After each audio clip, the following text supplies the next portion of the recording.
Hi, this is Dan Aykroyd. He's progressive. He's beautiful. He's thoughtful. He's intelligent. He's powerful. He's positive. He is Stephen Cuoco on Power 98.5 Satellite Radio. Empowering listeners from the US to the UK. Live on air with Stephen Cuoco. I love my Dan Aykroyd. I love him as well. And he was the original cast member of SNL, right? That's how I first heard of him. Mm-hmm. God, he's still rolling. I love that testimonial. I so appreciate that. And I still remember the day when it was recorded after our conversation. And it brings me joy. And since I'm doing the videos now, it's great to see, my guest reactions of it, because it's like how often, anyone can get something maybe from Ariana Grande or Matthew McConaughey, but there's just something special about Dan Aykroyd and being so iconic. Yeah, I love it. Yeah, he's a legend. In my book, he's a legend. He is, total legend. Thank you to everyone who's tuning in to Live on Air with Stephen Cuoco on Power 98.5 Satellite Radio, where the latest, greatest, and the best in TV, film, fashion, music, reality TV, and more. You're listening to Live on Air with Stephen Cuoco on Power 98.5 Satellite Radio, as well as Biz Talk Radio, Biz TV. Head on over to biztalkradio.com. But we want to have you here first and foremost on power985.com. So remember, Alexa, Apple Music, download the app, and more. We love it. We can't have more than enough, right? We got to have it all, Amir. Yeah. and we got it. The more the merrier. The more the merrier. I've got with us today an extraordinary film director, cinematographer, editor, Amir Jaffer, who is hailing out of San Francisco, California. And I had the esteemed pleasure, Amir, as you know, to view, because I am this year's Bravemaker juror, Bravemaker Film Festival out of San Francisco, California. And we are talking about all great things and more about you, Amir, but also your film that you submitted, which is extraordinary. I don't even know if there was a word for how exceptional this film is. And it's called Not Tonight. And you are the director. I don't know if you want to, you're the director. We've got the writer. Is it Puneet? Puneet. Puneet is the writer. Then we have Allison Ewing, who played Amy Paxton. We have Tyler McKenna, who played key cast of Mike Bonetti. They're phenomenal. They did extremely well together. I wouldn't even think or imagine to try to insult their body of work to say, oh, maybe this one could have played the role of Mike or this one could have been Amy. No, they were absolute perfection together. And just to clarify, Puneet also played the lead character of Amir. Oh, did he? Yeah. Okay, so yes, we have Puneet as Amar Sharma. Yeah. Sharma, yeah. And then we've got Tyler McKenna and then Allison Ewing. It's sharp. I mean, I have to ask why.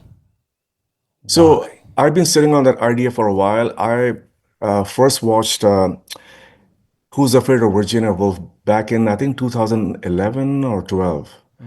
And I was just blown away. I know it was based on a play by Edward Albee from back in the early 60s, and Liz Taylor and Richard Burton were in that iconic film.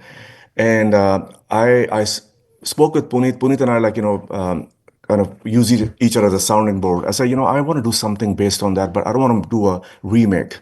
So how can we bring it into present day and make it interesting and of course, we put our personal touches on it. So Puneet wrote the script, and I read the first draft, and I was like, "Wow, this is going in the right direction," because it's talking about an interracial couple and the challenges that some interracial couples encounter, at one point or the other in their married life. And we brought infidelity, we brought trust issues in the marriage. So we kind of added our own to that. So that's how it came about, basically, inspired by Edward Albee's play and Liz Taylor's movie, and we bought into modern day life. Yeah. Your credits are, you're strategic at what you do. What I've noticed by looking at your body of a work, Amir, not only do you have upcoming projects, we talked about Between Places, you got After Daddy Is Gone. In between and during the time of your upcoming projects, your past projects, how well have you learned, or how much have you learned about yourself as a person, as a man, as a director, when it comes to Not Tonight? Because this is something I would think I would see at the AMC or Regal Cinema. Well, thank you for that compliment. I feel that I've come a long way. And one of the reasons I sat on this project for a while, because I felt I wasn't ready as a director, as a filmmaker to make this. Really? And when this journey started 2 years ago, 2023, and I said, Puneet, let's do it. And he wrote this script. And honestly, like when I get scripts from writers, it usually takes 3 or 4 drafts before I can feel, happy that okay, we can work with this. I was blown away by the first draft that Puneet wrote.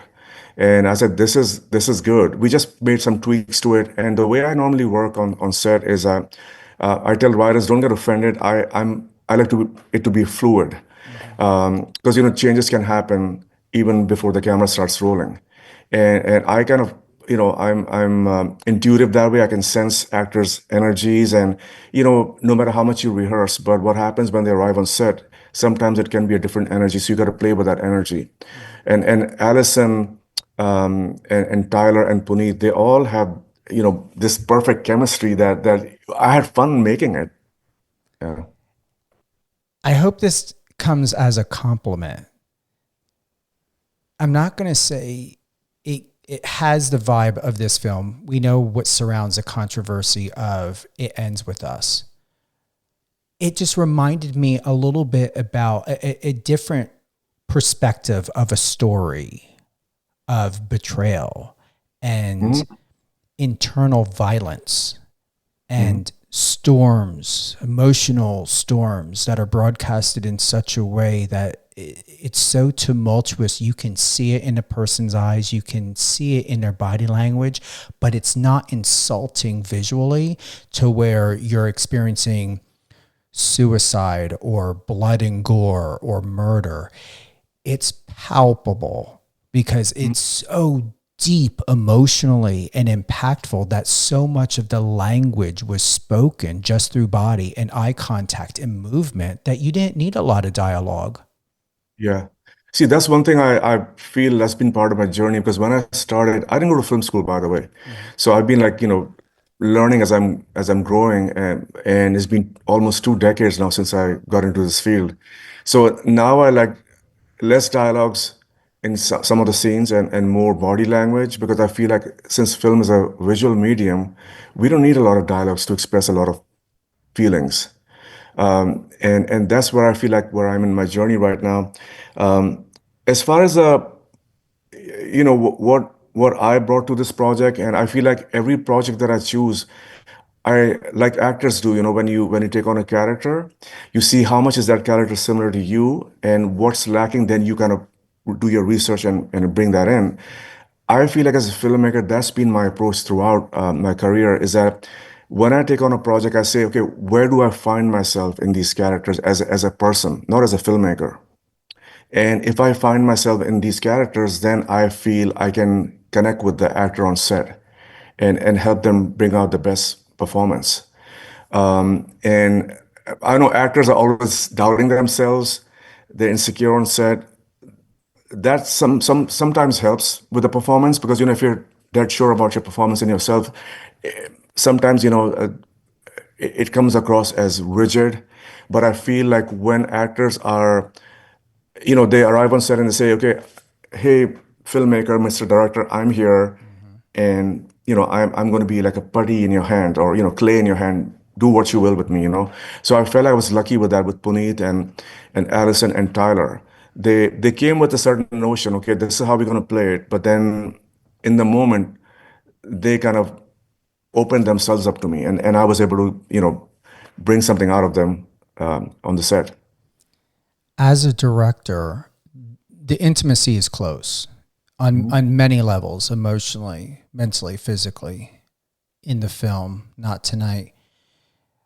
how, as a director, as someone who's facilitating a story and a connection, how do you keep a safe space, a place of safety, so that the actors know that they have that full expansion and permission of self, and that there's going to be an understanding that boundaries are there and nothing's going to get crossed? Yeah. So, that's a very important question. And I feel like, especially in the last decade or so, this has become a focus for all filmmakers, rightly so, because there have been so many awful experiences, which I have witnessed. I won't take any names, being on somebody else's set while I was learning. And then we hear these horror stories from, big budget films. Actors are vulnerable. And when you're telling another person, here, I am here, do what you will, they're giving you they're trusting in you as a filmmaker. And then you got to be very careful with that trust. When it comes to physical violence, we had some physical violence in the scene. And even when I've done other films, coincidentally, I did another film with Puneet called Arrangement, about a South Asian couple who decided to have an open marriage. That's streaming on Amazon right now. Both in that movie, I have Puneet playing the husband and Sarika Malhotra. She's a nice, very talented actress here based in the Bay Area. There were a lot of explicit scenes in that film. And of course, we had an intimacy coordinator, but even then, the intimacy coordinator is on set as a safety net for the filmmaker and for the actor. But still, that you cannot deny that the direct one-on-one relationship with a director and an actor. And I feel like it's important for filmmakers to do that, to build that trust with the filmmakers that you're safe. And one of the things I think that works for me as an indie filmmaker is that I have a small set. I don't have a lot of people. I purposely work with less people in the crew. So we become like a family, and I treat everybody like family, whether it's my crew or whether it's my cast. I become like a mother hen on set. Like, somebody's running behind. Okay, take your time, drive carefully, get here. When they get here, okay, let's ground yourself, decompress. And then, of course, I work with these wonderful makeup artists who are like therapists for them as well. Okay, come here, sit in the chair, get the makeup done and everything. So they're kind of, okay, you need to have something, what do you want to drink? And then even when we're filming, I refrain from doing that brutal 12, 14, 15-hour shoots. I feel like that's not fair. And that's why unions, are there telling people that don't go over the eighth hour. If you do, you have to pay them overtime. Even though I'm not union, but I try to do that with most of my projects, like stay under 9 hours, because I feel like the actor's performance, the energy goes down. And we get things done efficiently. So I feel like I'm shooting 4 to 5 scenes a day. I think I'm on a good track of finishing the film. I don't have to push and shoot 7, 8, 9 scenes. Some filmmakers do that to save money, but I just feel like it's not fair. I hope I answered the question. You did. You did. Yeah. Would you like to expand on an intimacy coordinator? It's come up a couple times in some of the most recent movies. There's a project that's up and coming. I didn't look into it, but supposedly Timothée Chalamet and Gwyneth Paltrow are going to be involved in, and conversation came up about intimacy coordinator. Can you enlighten us on exactly a deeper purpose of an intimacy coordinator, the education, what their main role, how you direct them, what you expect for and look forward to from an intimacy coordinator to keep everything in alignment? Yeah. So before I jump to to answer your question, I just want to give you something like how I operate and what goes in my mind. And some writers and some producers hate me for that. Okay. So when I get a script and there's an explicit scene in there, and I've done my casting, I talk to my actors. First of all, as a character, you bring this to life. Do you think this is, we should go this far, or we should maybe not go that far? How do you feel? And engage the actor's comfort level before we even talk about intimacy coordinators or bringing somebody on board. And when the actors tell me, okay, I feel like, yeah, this scene is needed, and yeah, we can this scene is showing the bond between these two characters, where they are in their relationship, and ensure I'll be comfortable to do that. But maybe I'm not comfortable doing this part. Maybe we scale back a little bit. So that's how I start the conversation with the actors. And if you're going all the way, like I did in Arrangement, the short film I just referred to earlier, then we have somebody there basically checking in with the actors. Because the idea is in a bigger commercial set, the director just want to get the performance. They just want to get the scene done because, they have a budget and they cannot go over budget. So scenes have to be done in a certain time and get everything done. So they're focusing on getting it done for the most part. Intimacy coordinator's job that I understood is there to make sure, checking in with the actors, are you comfortable? Where are you at right now emotionally to play this part? Because it's easy to watch a movie and say these actors taking off their clothes and getting into bed and being intimate. It's very, very difficult. I would invite anybody, any human being to like take your clothes off on camera. It's you're just bearing yourself, your soul, and it's a very vulnerable place to be. And so you got to be, as a filmmaker, you got to be in tune with the actors, and that's why I changed the scenes. Just to give you an example, we just shot a series called Marriage Material. It's going to be released on Amazon, hopefully by the end of the summer. And there were a couple of scenes in there between the straight couple and the lesbian couple that went all the way. And I checked in with the actors, and they said to me that they don't feel comfortable. And from the point of view of storytelling, they felt it wasn't necessary to have them to go this far on screen. So I agreed with them. I said, sure. And what happens is, like, if you're giving the actors a space where they feel comfortable, they feel empowered, then what happens? Then you see magic happens. If an actor is not feeling secure and safe on your set, whether you have one or two or 10 intimacy coordinators, it doesn't help. In my humble opinion, you need to, as a filmmaker, first of all, have this trust with your actor that you can trust me. I'm not going to, put you in a place where you will feel exposed or vulnerable. And I feel like the directors nowadays, especially in commercial filmmaking, is like, we just got to get it done. So we don't really care. We have a budget. We have 5 scenes to shoot this day. We have booked a location. So that's how most filmmakers think, and I feel that's what sets me apart with some of the current filmmakers. Is there a correlation when we think about, intimacy coordinators and method acting? Am I hearing this correct, that like on the one project you worked on, is it considered method acting when they are going into a scene all the way? Because I'm not familiar with that. Like, how do you regulate an act of intimacy, but it's not actual intercourse to, is it at times the actual act? I don't know. Only share if you can expand on that. So again, I'll because that's the only movie that I can reference right now. Arrangement. We went all the way. There was similar sex scenes in that film. So one of the things, like, the intimacy coordinators, they informed us that we have to have a wedge, something, a protection between the two actors. Of course, they were not naked or nude. They were covered with a sheet, but the idea was that they are having sex. But so there are all these layers, technicalities of it, that have to be kept in mind.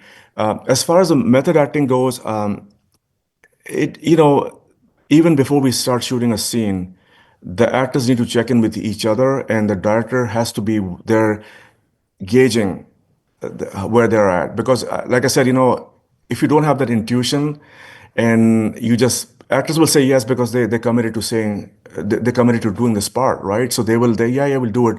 But I can tell right away if they're not comfortable. If they're not comfortable, then I pull them aside and I have a chat with them, like, okay, what's going on here? But I've been fortunate. The actors I work with, they have trusted me. They know that I'm not going to do anything that's going to put them in a place where they'll regret it later, or that I just use them as a prop on set. And one anecdote I have to share with you. So when I was new in filmmaking, this is like 15, 16 years ago, we did a film about domestic violence, and we had this actor, and he was a method actor, so he would show up on that actor. And I would think maybe something's wrong with this guy? Like, are you okay? Like, and then, he would be rude and obnoxious. And we start rolling the camera. He would do his part. And then I learned some of the actors come on set with that mindset. I'm this character. I'm not this actor. It helps them, but it was interesting for me, to wrap my head around it when I was a newbie in this field. I'm sorry, I'm rambling. Did I answer your question? You did. No, I like it. That's what's. Listen, if I were to ask you, so Amir, how is this and this and this done? Well, we do it like this, and then we end it like that. How can we have an interview? Yeah. And just for the record, I avoid doing interviews, even though some of my producers have been like, you have to be out there, you have to, say something. And for the most part, there's so much pressure on saying the right thing, appearing a certain way, yeah. be this way, that. And I feel like I'm old, and that's one of the things of getting older is like you feel liberated that, this is who I am, take it or leave it kind of thing. I'm not perfect. So why should I pretend in an interview, right? Oh man, the stress that we had put on ourselves when we were younger, Amir.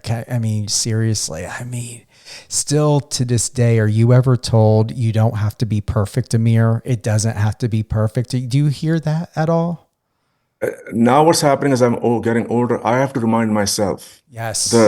that younger Amir inside me that went through the trauma and healed himself over the years, and now he's with me in many ways and tells me, okay, it's okay, let it go. This is who you are. Be comfortable in your skin.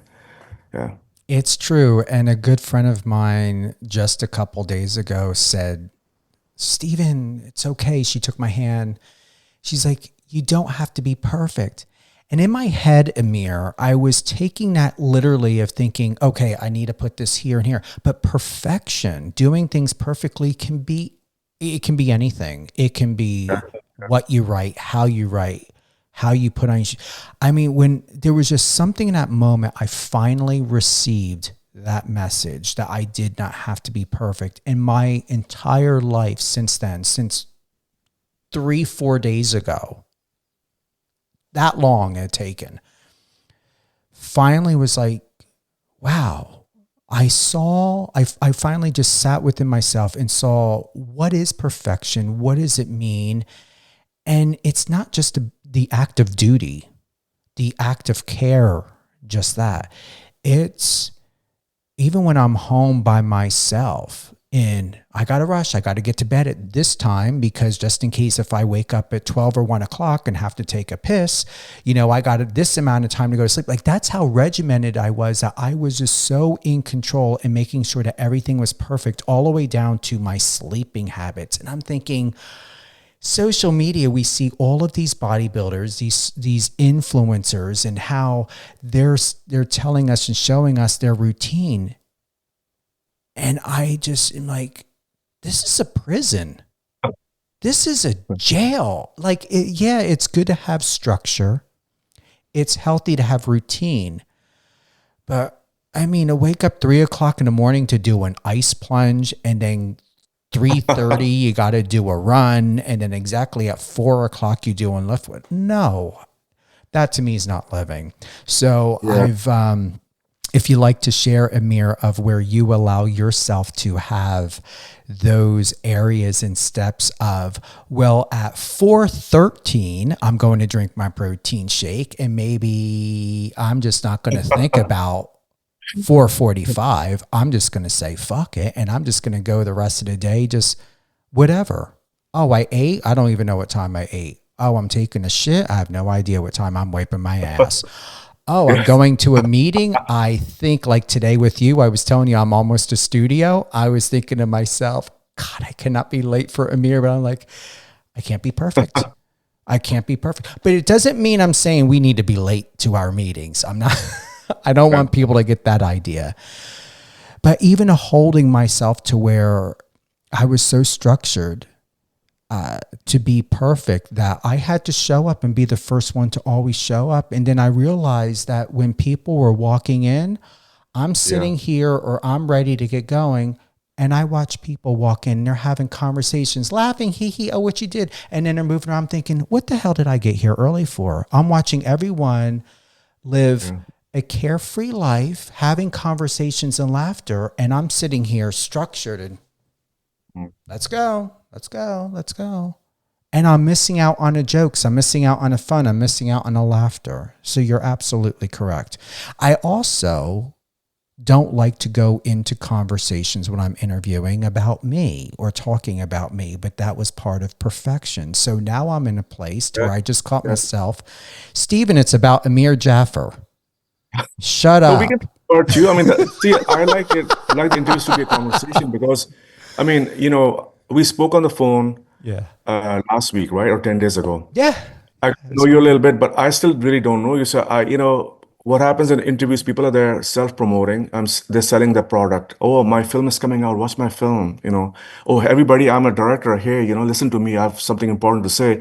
But I feel like sometimes, we have very little time to get to know people who are interested in us. Like I was like, why is Steven interested in interviewing me? I'm like a nobody right now. I'm not a big famous filmmaker, but yeah, I like the format of an interview being a conversation where you tell me a little bit about yourself and I share a little bit about myself. I like that. Well, and here's the thing. The day when you're picking up your non-pay-to-play Emmy and Oscar and Tony Award, all the above, and just so everyone who's tuning in, I've got Amir Jaffer, who is a cinematographer. He's a director. He's also a writer. He directed the incredible film. I got to pull it up here. That's going to be at Brave Maker Film Festival. I'm seeing here it's in consideration, but it got a yes. For the film Not Tonight. I think to myself, it doesn't matter whether someone won an award or not. This is why we're here in our industry, why we're doing what we do. You told me something about you in the film Not Tonight. Why wouldn't I sit down and want to have a conversation? Because I had to answer the internal question, why do I want to watch this?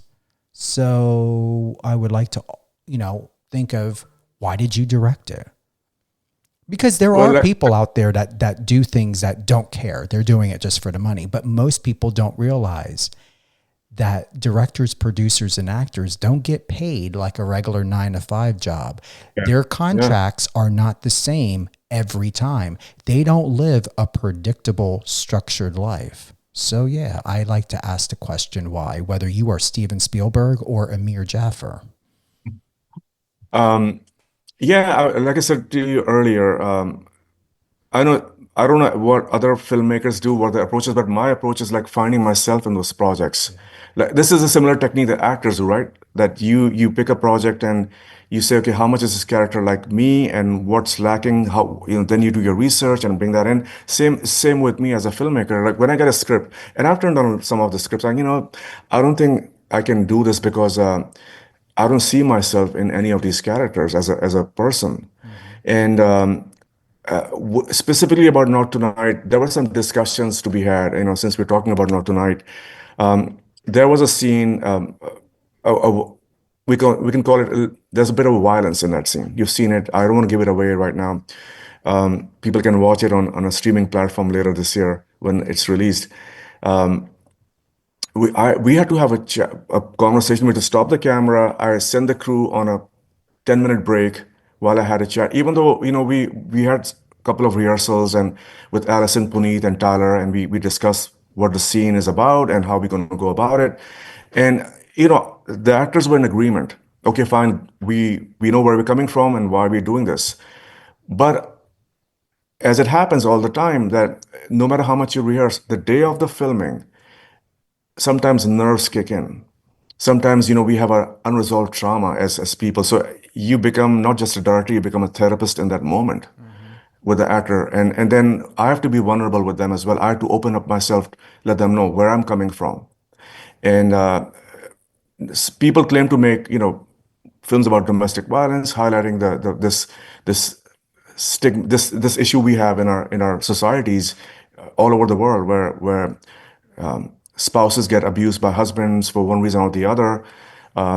They're repeating this cycle of abuse that they experience as child, they witness in their home, and then they continue with their spouses and their families, and then their children pick it up, and it's like a vicious cycle. And unfortunately, most of us have experienced that growing up in our homes in childhood. I experienced that a lot growing up in my home. A father who was alcoholic, and he didn't know that, and we didn't know what those terms meant growing up. Somebody being alcoholic, somebody being abusive. It was like you see in some of the films, it was to that extent. It didn't make any sense. Father showing up drunk, God knows what mood he is in, something went wrong at work, he's frustrated, who does he take it out on? He comes home and takes it out on his family. And the thing is, the way we are all raised is like, you got to be in control of your bodies and yourself. But sometimes when people they are dealing with trauma, they turn to alcohol or drugs, and consuming those substances somehow gives them the permission to be who they really are. The inside comes out really ugly. So I was telling Allison on the set when nerves kicked in, like, oh my God, I cannot do this. Even though we had talked about it, she had read the script, I had to open myself up, say, for me, it's coming from a place of a child who saw that abuse happen in the house. And of course, Allison didn't open up all the way, but I could sense maybe something had happened in her life. So I had to be very careful about filming that scene. Of course, when you watch the scene, it goes like this because, it's very fast moving, fast paced. But to get to that point, to have the actors give it their all, again, you have to make the actor feel comfortable as a filmmaker. And for me, that requires opening up my vulnerabilities and let them know, hey, I dealt with this thing, but I'm not in front of the camera, I'm behind it, but I know what you feel. I know what you're feeling in this moment. That's why I feel it's important to filmmakers to be part therapist, that you're able to tap into that, whatever the emotions your actors are feeling. And it always comes down to that one thing, a space where actors feel safe. Whether you're doing a $500 million film or you're doing a $500,000 film or even $50,000 film, that you create that space where actors are able to feel comfortable. And once you make that happen, you're going to get brilliant performances from actors. Exactly. And it goes back to where you were bringing up about addiction. Perfectionism is what I learned in my life growing up in an environment like that, of having parents who struggled with addiction, because the behavior, which I can speak on, to be perfect and have everything perfect is, it's a self-reassurance behavior pattern to consciously, I would say, it's almost like a way of self-soothing in comparison to humming or singing, because I feel it just tells the sympathetic nervous system, okay, I got this in control, so I'm safe now to move to this next step. Now I'm going to control this to make sure that I don't get into fight or flight. Then I move on. And it really is steps. It's easier said than done. It's a conversation I had with a coworker just 2 days ago. It's been an emotional, powerful week about all these different psychological things that are going on and transitions that are happening in people's lives, because we truly don't know what's going on in someone's life. And I just said privately to this person that I understand you were bullied. I understand that something happened in your life and you have not resolved it. I can recognize the signs because I was there once like you. But I said, you can't treat other people the way people had treated you. And I know she had taken that extremely hard because she knew what I was talking about. But what I knew in that conversation, what really hit her hard, is that she never considered that her behaviors and her having to not only feel in control to be safe in her life, she needed to control everything and everyone around her. And I told her that those behaviors and behavior patterns of her having to control everything and everyone around her so that she could feel safe, she was also being a bully. Yeah. And man, did it open up her eyes. But I had such compassion for the fact that that's not easy to say, that you became your worst nightmare. You became what was perpetrated against you. Now you became the perpetrator. It's unfortunate, but it happens. I mean, broken people create broken people, as I say, Parents who have unresolved issues, they create that environment which their children don't feel safe in. And they're creating those damaged individuals when they grow up and they're carrying the trauma. Like I don't know, like I said, I'm from a different generation. I'm Gen X. And this year, I just thought about it last night. This year in July will be my 27th anniversary since I moved to the United States. So right now, I've spent half of my life in my old country of Pakistan and half of my life here in the United States in the Bay Area. So I've seen both sides of the world. And one of the things helped me, I mean, it's tragic. It's funny and tragic at the same time. One of the things that helped me assimilate in the United States and the culture here was I come from a dysfunctional family, and there were a lot of folks here from dysfunctional families. So we could relate through our trauma. It's sad, but that's that's the universal thing that I feel like it doesn't matter what your culture background is, where your ethnic background is, where you come from. People are people, and they're the same. You take away the language barrier, you take away the politics, you take away the religion, what God they worship and follow. People are the same world over. And that's the interesting part of being a filmmaker, because I can tap into those unresolved issues that I've had, and part of me feels like I'm maybe a filmmaker because this is therapy for me. I'm dealing with my therapy through creating these characters and directing them on set. And okay, this happened in my real life. Maybe in this one, they will take a different path in the actual film, different from the path I chose back in the day, So it's very interesting for me. Again, I'm just being honest with you. Like, filmmaking is therapy for me. Filmmaking is me dealing with my unresolved trauma. Filmmaking for me is finding myself in these characters and seeing different parts of me in those characters and saying, okay, you maybe choose a different path. So it's funny that way, I'm happy for you. I'm excited for you. I'm proud of you. Your message speaks loud and clear with no contradiction. That's not an easy task to do, to carry something that is of you and be so real and raw and authentic. And no matter how anyone perceives you, whether in Pakistan or here in the States, you're Amir Jaffer, and that's who you show up. That's how you move, and that's how you go to bed at night. Yeah. It's true. Yeah. Any closing thoughts?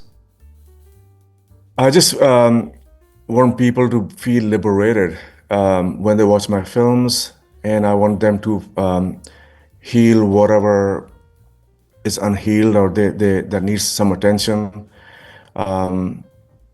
That's what my hope is, like, from now till when I die. I just hope anything that I put out there, people understand that this is not just a film I made with some characters. I want you to watch the film and take away maybe inspiration, something that helps you in your everyday life. I love it. Thank you, Amir. Thank you so much for having me. Oh, you're welcome. Thank you to everyone who's tuned in to the Live on Air with Stephen Cuoco on Power 98.5 satellite radio, as well as Biz Talk Radio. You can find all of this and more on power985.com, biztv.com, biztalkradio.com, and you can catch Live on Air with Stephen Cuoco on any one of your favorite podcast platforms. Have a great day, everyone.